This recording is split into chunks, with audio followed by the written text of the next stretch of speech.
ओम नमः भगवते वासुदेवाय। जय श्रीकृष्ण। राधे राधे। बंधुरा आज 10ই জানুয়ারি 25শে পৌষ শুক্রবার। আজকের দিনে হয়তো অনেকেই পালন করছেন পুত্রদা একাদশীর ব্রত।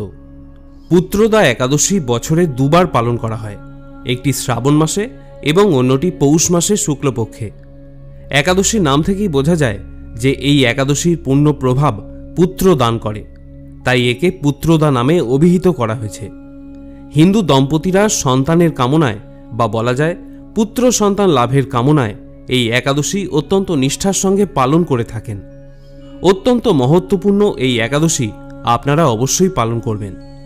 আজ আমরা জানব পুত্রদা একাদশীর ব্রতকথা এবং পরের দিন পারণ ক্রিয়া, পারণ মন্ত্র এবং কিভাবে একাদশী আমরা বাড়িতে পালন করব এই সব সম্পর্কে।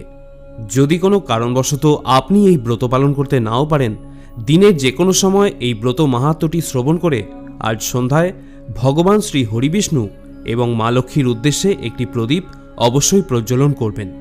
মনে করা হয় এটি করলেও ব্রতের পুণ্যফল অনেকাংশেই লাভ করা যায়।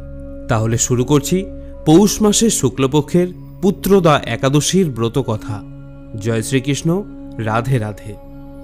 যুধিষ্ঠির মহারাজ জিজ্ঞাসা করলেন, হে শ্রীকৃষ্ণ, পৌষ মাসের শুক্লপক্ষের একাদশীর নাম কি, বিধি বা কি, কোন দেবতা ওই দিনে পূজিত হন এবং আপনি কার প্রতি সন্তুষ্ট হয়ে সেই ব্রতের ফল প্রদান করেছিলেন, কৃপা করে আমাকে সবিস্তারে বলুন।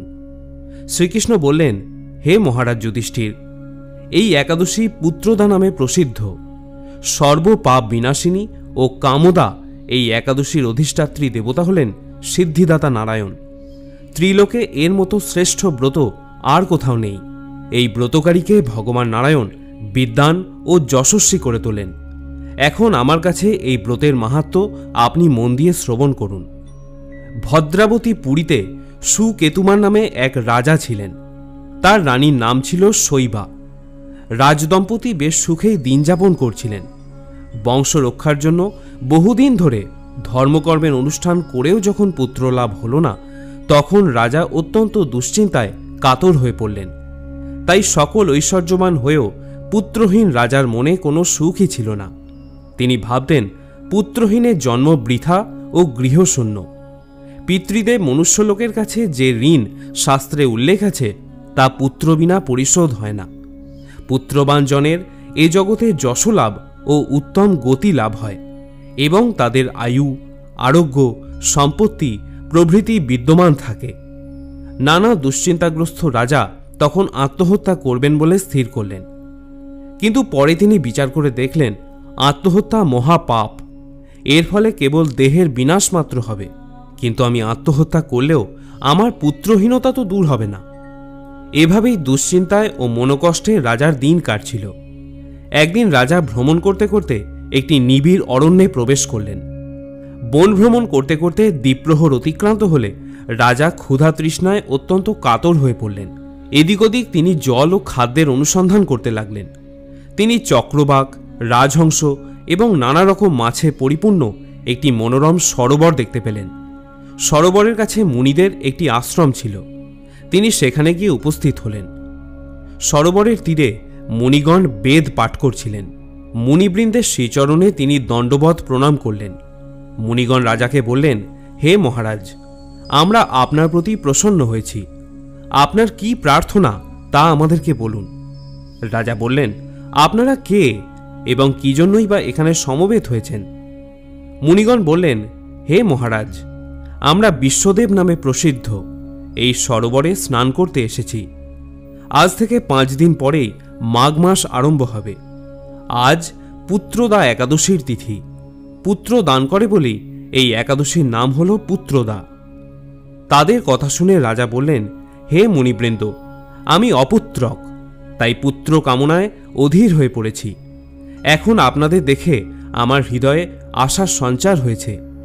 এই দুর্ভাগা পুত্রহীনের প্রতি অনুগ্রহ করে একটি পুত্র দান করুন। মুনিগণ বললেন, হে মহারাজ, আজ সেই পুত্রদা একাদশী তিথি, তাই এখনই আপনি এই ব্রত পালন করুন। ভগবান শ্রী কেশবের অনুগ্রহে অবশ্যই আপনার পুত্র লাভ হবে। মুনিদের কথা শোনার পর যথাবিধানে রাজা কেবল ফলমূলাদি আহার করে সেই ব্রত অনুষ্ঠান করলেন। একাদশীর পরদিন দ্বাদশী তিথিতে উপযুক্ত সময়ে শস্যাদি সহযোগে পারণ ক্রিয়া সম্পন্ন করলেন এবং তারপর মুনিদের প্রণাম নিবেদন করে নিজ গৃহে ফিরে এলেন। ব্রতের পূর্ণ প্রভাবে রাজার যথাসময়ে একটি তেজস্বী পুত্র লাভ হল। হে মহারাজ যুধিষ্ঠির, এই ব্রত সকলেরই পালন করা কর্তব্য। মানব কল্যাণ কামনায় আপনার কাছে আমি এই ব্রত মাহাত্ম্য বর্ণনা করলাম। নিষ্ঠা সহকারে যারা এই পুত্রদা একাদশীর ব্রত পালন করবে তারা পুথ নামক নরক থেকে পরিত্রাণ লাভ করবে। আর এই ব্রতকথা শ্রবণ কীর্তনে অগ্নিষ্টম যজ্ঞের ফল পাওয়া যায়। ব্রহ্মাণ্ড পুরাণে এই মাহাত্ম্য বর্ণনা করা হয়েছে। সনাতন ধর্মে পৌষ পুত্রদা একাদশীর উপবাসের একটি বিশেষ তাৎপর্য রয়েছে। প্রতি বছর পৌষ মাসের শুক্লপক্ষের একাদশী তিথিতে এই একাদশীর ব্রত পালন করা হয়। পুত্রদা একাদশী বছরে দুবার করে পালন করা হয়। এই ব্রত মূলত পুত্র লাভের জন্য করা হয় বলে এর নাম পুত্রদা একাদশী। এই একাদশীর ব্রত পালন এবং সত্যচিত্তে নিষ্ঠা ভরে শ্রীহরির আরাধনা করলে সাধক সন্তান সুখ লাভ করে থাকে এবং সন্তানের আয়ু বৃদ্ধি পায়। এই উপবাস পালন করলে পরিবারে সুখ ও সমৃদ্ধি আসে।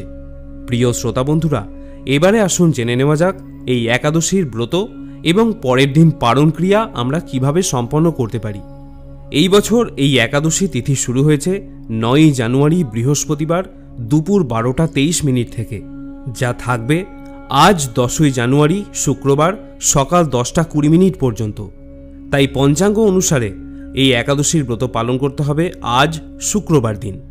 একাদশীর দিন সকালবেলায় ঘুম থেকে উঠে স্নান পর্ব সেরে নিন এবং তারপর পরিষ্কার বস্ত্র পরিধান করে ঠাকুর ঘরে গিয়ে একাদশীর সংকল্প গ্রহণ করুন।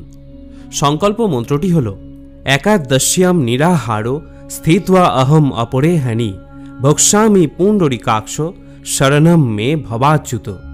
অর্থাৎ, হে পুণ্ডরিকাক্ষ, আমি একাদশীতে উপবাস থেকে পরের দিন আহার করব। আমি যাতে এই ব্রত সফলভাবে সম্পন্ন করতে পারি তার জন্য আপনি আমার সহায় হন। শাস্ত্রমতে দশমীতে একবার আহার এবং একাদশীতে নিরাহার থাকার বিধান রয়েছে। যদি অসমর্থ হন, শুধুমাত্র একাদশীতে নিরাহার থাকতে হবে। যদি কোনো কারণে তাতেও আপনি অসমর্থ হন, তাহলে পঞ্চ রবিশস্য বাদ দিয়ে যে কোনো রকম ফলমূল, সবজি এবং অনুকল্প প্রসাদ গ্রহণ করতে পারেন। পঞ্চ রবিশস্য অর্থাৎ চাল বা গম জাতীয় কোনো খাবার, ডাল এবং সরিষার তেল একাদশীর দিন বর্জন করবেন। একাদশীর দিন শরীর থেকে রক্তক্ষরণ হওয়া অশুভ, তাই সবজি বা তরিতরকারি কাটার সময় সতর্ক থাকতে হবে। যে একাদশীর ব্রত পালন করছেন সেই একাদশীর মাহাত্ম্যটি কোনো ভগবত ভক্তের শ্রীমুখ থেকে শ্রবণ করবেন, আর সম্ভব না হলে নিজেই ভক্তি সহকারে পাঠ করবেন। এদিন কোনো রকমের প্রসাধনী দ্রব্য শরীরে ব্যবহার করবেন না এবং পরনিন্দা, পরচর্চা, মিথ্যা ভাষণ, রাগ এগুলি থেকে নিজেকে সংযত রাখবেন। যারা একাদশীতে ভগবানকে ভোগ নিবেদন করবেন তারা অবশ্যই ভোগের মধ্যে তুলসী পাতা অর্পণ করবেন, কারণ মনে করা হয় তুলসী পাতা নিবেদন না করলে ভগবান বিষ্ণু সেই ভোগ গ্রহণ করেন না। অনেকের মনে প্রশ্ন থাকে যে আজকের দিনে তুলসীকে জল নিবেদন করা যাবে কিনা। তাদের উদ্দেশ্যে বলি, ব্রহ্মাণ্ড পুরাণ এবং ব্রহ্ম বৈবর্ত পুরাণে ভগবান শ্রীবিষ্ণু নিজেই বলেছেন যে একাদশীতে তুলসীকে জল নিবেদন করলে তিনি অত্যন্ত প্রসন্ন হন। তাই আজকের দিনে অবশ্যই তুলসীকে জল নিবেদন করুন এবং পারলে তুলসী মঞ্চ পরিক্রমা করুন। শ্রোতা বন্ধুরা, যারা ব্রতের উপবাস করছেন তারা পারণ ক্রিয়া সম্পন্ন করবেন আগামীকাল শনিবার সকাল 7টা 15 মিনিট থেকে সকাল 8টা 21 মিনিট পর্যন্ত। এই সময়ের মধ্যে পারণ ক্রিয়া সম্পন্ন করা অবশ্য কর্তব্য, নতুবা একাদশীর কোনো ফলই লাভ করা যায় না। পারণের সময় পঞ্চ রবিশস্য দিয়ে ভোগ নিবেদন করার পর পারণ মন্ত্র উচ্চারণ করুন এবং সেই ভোগ গ্রহণ করে উপবাস ভঙ্গ করুন। একাদশীর পারণ মন্ত্রটি হল একাদশ্যাম নিরাহারো ব্রতে নানে ন কেশব প্রসিদ্ধ সমুখ নাথ জ্ঞান ও দৃষ্টি প্রদো ভব। অর্থাৎ, হে কেশব, আমি আপনার কৃপাদৃষ্টিতে নিরাহারভাবে একাদশীর ব্রত পালন করেছি। কৃপাপূর্বক আমার ওপর আপনার করুণাময় জ্ঞান দৃষ্টি প্রদান করুন। শ্রোতা বন্ধুরা, পরিশেষে একটাই কথা বলার, এই একাদশীর ব্রত পালনের প্রকৃত উদ্দেশ্য কেবল উপবাস করা নয়, নিরন্তর শ্রী ভগবানের নাম স্মরণ, মনন ও কীর্তনের মাধ্যমে একাদশীর দিন অতিবাহিত করতে হয়। তাই আপনারা যে নিয়মে যে সময় পালন করুন না কেন, ভগবানকে ভক্তিভরে স্মরণ করাই যেন আপনার মূল কাজ হয়। শ্রোতা বন্ধুরা, এইভাবে শাস্ত্রসম্মত বিধি অনুসরণ করে আপনি বাড়িতে সহজেই একাদশী ব্রত পালন করতে পারেন। যদি ব্রতকথা শ্রবণ করে এবং এই তথ্য জেনে আপনি উপকৃত হন, তাহলে ভিডিওটিতে একটি লাইক অবশ্যই করবেন। আপনার মঙ্গলময় জীবন এবং সুস্বাস্থ্যের কামনা করে আজকের ভিডিওটি এখানেই শেষ করছি। সকলে ভালো থাকুন, সুস্থ থাকুন। জয় শ্রীকৃষ্ণ।